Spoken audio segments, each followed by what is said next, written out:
మూడు ముళ్ళతోనే పెళ్లి పూర్తి కాదు అని మరో ముడిగా చేరుకున్న స్నేహ బంధమిది. సప్తపదితో ఆగరాదు జీవితం అని అష్టపదిగా సాగమన్న ప్రేమ పదము ఇది. నాటి చరామి మంత్రములో అర్థం తెలిసిన నేస్తముతో అడుగు కలుపుతూ వెలుగు వెతుకుతూ సాగే సమయమిది.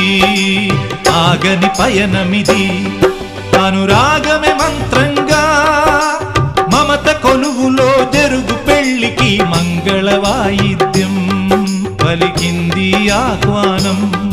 అనురాగమే మంత్రం